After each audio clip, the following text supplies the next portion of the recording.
Meanwhile, this is what we call the Q&A part with Robert, and you can ask him questions about any of his people.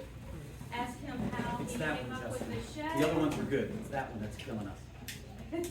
But you can turn the other house lights on if you want. But any kind of questions that you might have is how he created the show, the characters, or Anything you want. anything you want. And everything's Or if you have a comment to share as well. That's it.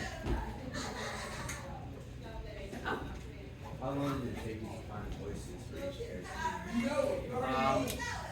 Those were pretty accurate voices, so I just, once I heard those actual voices, I just tried to copy that, and over time, I've been doing this piece for a long time, on and off for a number of years, so it just kind of gets more inside me as I do it.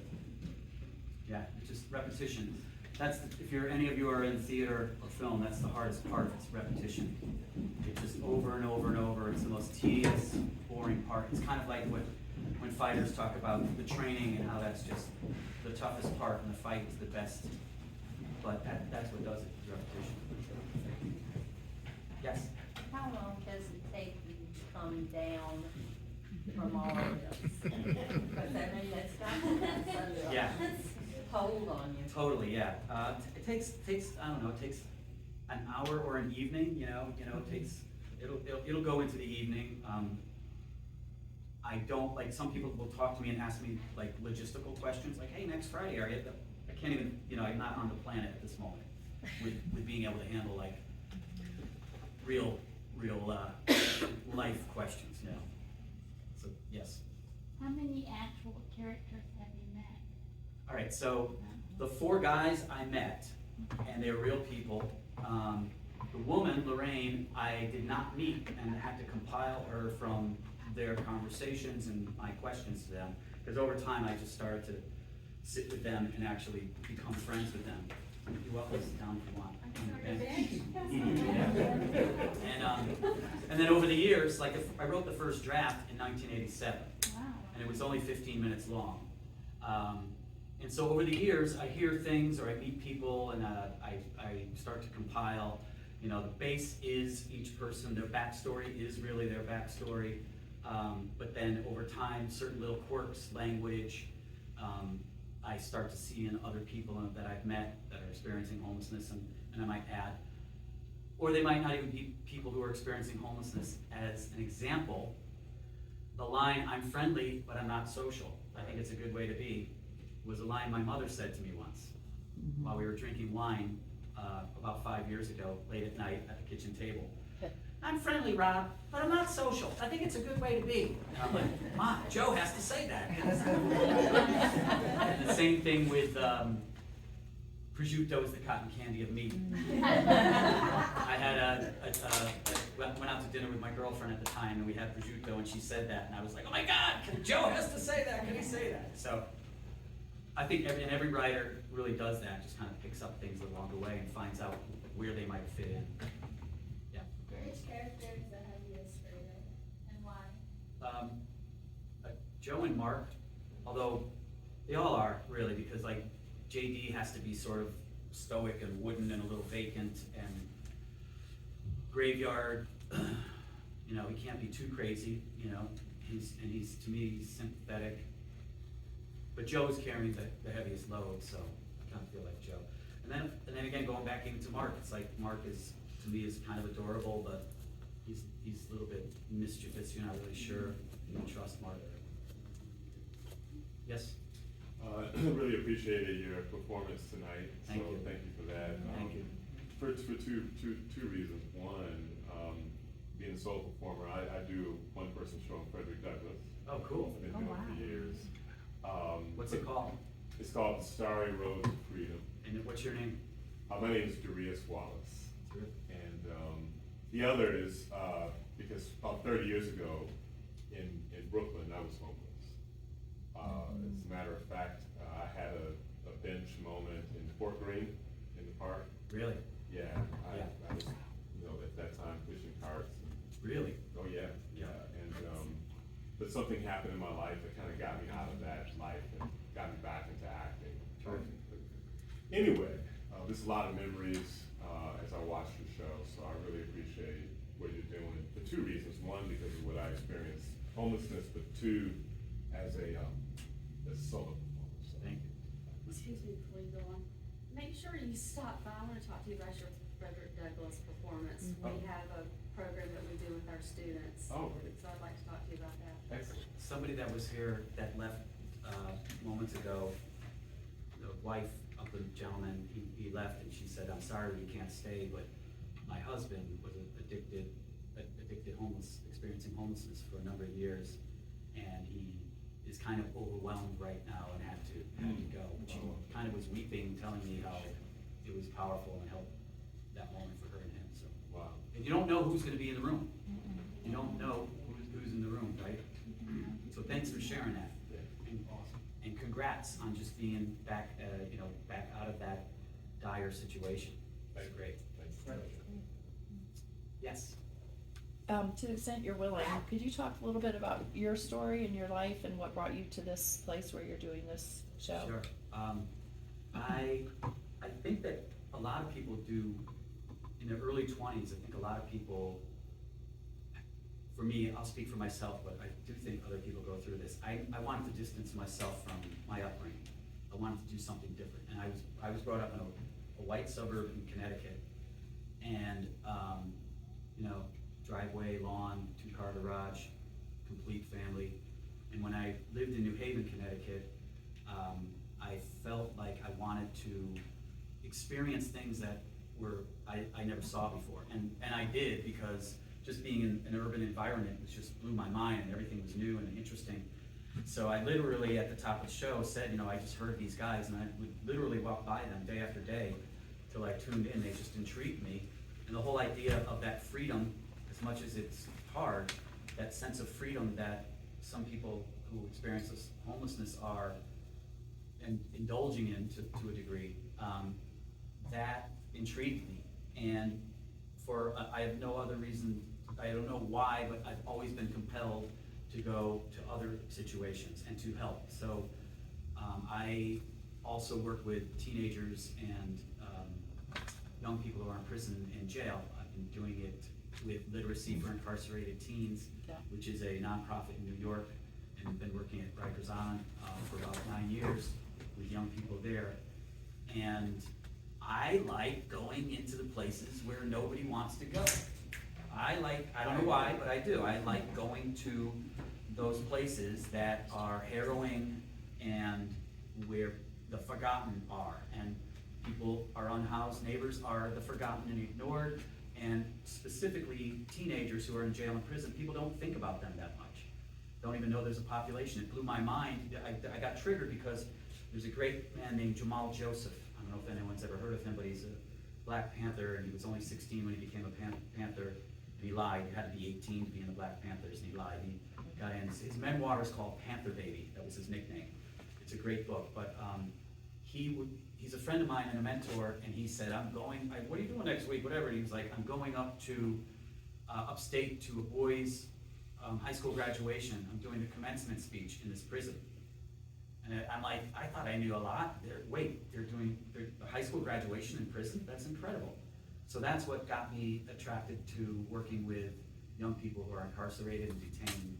And he was hired by Literacy for Incarcerated Teens. If you go online, you can find them.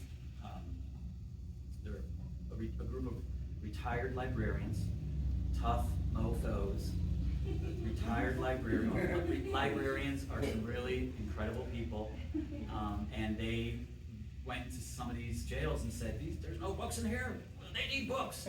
And illiteracy causes 90% of the recidivism is when people can't read. So we go in and we bring books and we do workshops and writing and stuff. So I hope that answered the question. Yeah, thank you. Yeah, the Literacy for Incarcerated Teens is the group. No, what you call your, Oh, they're my gang, yeah. They're gangs of New York. I do a little keynote speech, and before I introduce who they are, I tell about my work, and then I say, and I couldn't do it without the toughest gang in New York. And I bring up the Gang of New York logo on the PowerPoint, and everyone's expecting what's he gonna do? And then I show a picture of 8 women who are probably in their 70s and 80s. Yeah, they're all just very proper. They're these retired librarians, and that's my badass gang. They are. And you know them, Yeah, so you can tell them. Yeah. I shine that light on them. that's great. Anyone else? Yes. What's Graveyard's real name? I never got his real name, actually. I never did. He actually slept on my couch for 3 nights. My roommate and I lived above a Popeye's chicken, and he was in the doorway. It was -4 degrees, freezing. He was shivering in the doorway. And so we were like, oh my God, we're gonna get him some food. So we went to right into Popeye's, got some chicken and some coffee, and gave it to him. We went upstairs, and we started to get ready to go, do our thing. And then we looked at each other like, what are we, stupid? We getting chicken and coffee? It's 4 degrees, -4. So we went back down and said, Graveyard, come on upstairs and stay. We had a big living room with a couch. And we said, come on upstairs. And he said, no. He was very prideful. No. And then we were like, you're coming upstairs. So he came upstairs and he stayed for 3 days. And the weather broke and he left. Because we had seen him forever, we knew him. And we just felt like this is kind of crazy. We had this space and he needed a little thaw. And my parents almost wanted to kill me because I was still only 22 at the time. So my parents were like, what are you doing? You're bringing homeless people into the house. Yes. So it started off as an off-Broadway show. You've got your graphic novel. You're here. What's next for Robert Galinsky and the Bench? Yes. Thank you for asking. Just to go back a second, it started out as an ensemble piece. An original piece only had the 4 characters. It was just the 4 guys. And it was only 15 minutes long. And I developed it over time. And an audience would keep coming up to me going, we want to meet Lorraine. Why isn't Lorraine in this? We want to meet Lorraine. So I took my notes and put Lorraine into it based on everything they were saying. And it was always an ensemble piece. I never did it as a solo piece at the beginning. And then somewhere in the late 90s, John Leguizamo was rocking it out with solo shows. And I was like, I could do that. So I sat down to write a solo show, and I was like, oh my God, I don't have the energy to write a solo show. But what do I have that I've written already? And I thought, wait, it'd be pretty amazing if I could do the bench and not do monologue, blackout, but do the dialogue. So I tried it, and I tried it one night, and I said, if the crowd responds, then I'm gonna keep doing it. The crowd responded, so I kept going. And then people kept coming up and saying, really wanna know their backstories. The backstories weren't in it originally. It was just that dialogue of these guys on the bench. So I put their backstories in it, and I struggled with how do I do that. And the first time I did it, I pre-recorded the backstories as voiceover, and I'd be in the middle of the play, and I'd be, the character, and then I'd freeze. And then you'd hear the backstory. And then I'd unfreeze. And when J.O. Sanders came on to direct it, he's like, what is this, Law and Order? Every time I'm expecting to hear cha-chong. So I said, well, how do I do it? And he said, just step forward and tell the story. And he broke down how simple it can be, and that's when the backstories became just me stepping out and doing them. And so the trajectory now is, we have the graphic novel. I'm creating a college tour. I've got 3 colleges in New Hampshire in late September. I'm trying to get more gigs. I'm trying to find, there's agencies that book shows like this for college tours. So I've been approaching those and trying to get my foot in the door with that. And in the meantime, great people like here at Conyers, Dave. I met Dave DiPietro. Yes, Dave, give him a hand. He's the one who spotted this and said, why don't you come down here? I helped to curate this theater. And he introduced me to Shelley, and they both said, this is something that we'd like to put on. So, and my friends that are in Georgia are like, Conyers, Georgia? How the hell did you find out here? And I said, hey, if it's a place for people to see it, I'm ready to do it. Yes. White your glass. I know, Yeah, those you're are right. wise. Well, thank you. Yeah. So college tour is next, and then I did it in LA. In LA, if you've been there, anybody been to LA recently? Yeah. Unbelievable, right? Incredible. People living in broken down RVs and abandoned mail trucks and tents, 10, 15 tents along It looks like, my friend has a wife from Liberia, Africa, and they drove by the tents and she went, oh, look, a flea market, a street market. No. And no, because it's just so embedded in the culture. So I did it there, and I got mixed, like, everyone loved it, but they also were kind of didn't want to see that, because I'm trying to avoid that every day, you know? I'm in my car, and I stay away from that. So it was a little up close for them, but we're in conversations of potentially turning into a film, too. Oh, cool. Cool. Yes. How long did you follow these gentlemen? Like, These particular guys, 2 Yeah. years. okay. 2 years. And then were they just, did you move out of the area? Yeah. And were no longer around County? Yeah, I moved out of this was birthed in New Haven, Connecticut. They were sitting on a wall that is on the, one of the Yale art galleries. There's a bench built into the wall of cement, into the structure. And they were sitting there, and every day, just, rah, rah, you know, all day. So then I hung with them for a couple years, then I went to New York, I lived in the East Village, and there's a place called Tompkins Square Park. And on the corner of 7th and A in Tompkins Square Park, there's chess tables, and dudes and women hanging out there too. And that's where I ended up, again, just studying and sticking around and getting more information. Did you have your hand up? I sure did. All right. I don't know. I want to do what you do. I have multiple questions, but I think the most prominent is, you know, catty-cornering off what she said. Did you follow those men with the thought that you were going to portray them in this kind of setting, or did you follow them because that's where your life is going at that time? That was just at the time I was just beginning to write. I have a suggestion. There's a great book that David Mamet wrote called Writing in Restaurants, and that was the book that I was reading at the time. It's a very thin, easy book to read. And he talked about just listening and writing things down on napkins and collecting things. So I was reading that at the time, and I was just intrigued, so I was just taking it all in, and then I had just started to do theater, and I thought maybe some of this could be dramatized. How long did that take? That happened kind of quickly. I mean, I started listening to him, and then probably like 10 months later, I did what was called 15 Minutes on the Bench. That was the name of the play. No. And it was with 4 people, and it was fully cast. So And we did cool. 15 minutes. So cool. Yeah. And my email's in the program, so if anybody wants to follow up on any level, my email's in the program, galinskynow@gmail. Did they see it? They didn't see it, but others have.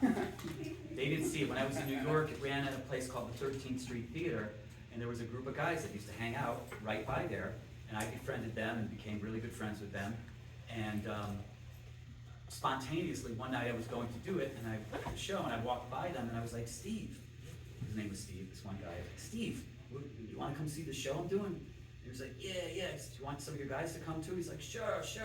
And I go, then I'm like, oh shit, what did I just do? Because I was scared more just about like, what am I saying that they're gonna see and how are they gonna respond? You know, I wasn't worried about bringing them into the building. I was worried about like, am I telling their truth in a way that they want to be seen? And it was one of the biggest affirmations I got. When it was over, he was crying. He was hugging me, crying, saying, thank you for doing this. This is everything we need to talk about. So over time, when I did LA, when I do the show and I stay somewhere for a certain period of time, I will volunteer and get involved. So I did some volunteer workshops. Improv theater is my thing, and I did some workshops with these people who are experiencing homelessness in LA, and they all came to the show, and they loved it. They loved it. One guy, he's homeless, but he's got a parrot on his shoulder and a cage that he keeps, you know, the parrot is fine. He comes into the show, he's got the parrot on his shoulder, and it starts talking. And so I just started to respond to it. It was great. And part of me, the provincial part of me, as he walked into the building, was like, oh my God, he shouldn't be bringing that parrot in here. And I was like, no, another voice in me was like, shut up, let him bring his parrot. Lots of voices, That's lots of voices. I just want to thank you for coming here. When I go out and get my paper this morning and I see the living section and there's a review of your show in Conyers. Thank you. I have spent the majority of my life within 4 blocks of downtown Conyers. And It's nice having the Connecticut Yankee here. Bless your heart. So last night, two guys that I know were here from Georgia, and we had dinner afterwards, some drinks after, and they said, yo, when you said Donald Trump's book came out, bro, you gotta be careful down there. You don't with me. And I was like, I mean, first of all, I didn't say it in a judgy way, I just said the book came out. But he was like, you gotta be careful like that. Hey, Wells, will you save me that paper, please? Yeah. Thank you. AJC. If Yes. I hadn't messed up with the crossword, but I still have to have the original book. And on that note. You got one more. No, I have 1,000. You got my, You have a mohawk. yeah. My mom died, What goes into that kind of decision? well, my mom died The 80s. a year and a half ago. The 80s. What? Yeah, I'm telling you. Yeah, my mom passed away December a year and a half ago, and 2 months later, I was still reeling, and I'm still reeling. She was 92, and it happened quickly, and she, you know, she went very quickly, and she was a vital woman up to the last week of her life, vibrant and vital. Yes. And she, and so 2 months later, I was wrestling with it, and I didn't have the mohawk, and I looked in the mirror, and I was like, oh my God, I'm gonna get a mohawk. And for me, jumps back to when I was 17, senior in high school, playing football. Yeah. And everybody on the team was gonna get mohawks. So I asked my mom, can I get a mohawk? No, can I get a mohawk? Come on, Mom, the whole team's gonna do it. Okay, but your grandmother, wait till you see your grandmother. She's not gonna like this. My grandmother spoke very little English. My grandmother was from Napoli, Italy. And so but me and my grandmother had a great relationship. So I got the mohawk, and I came home. She goes, we're going to see your grandmother now. Okay, great. So we go to my grandmother, who was 91 at the time. My grandmother sees me, and she goes, oh, Roberts. I like.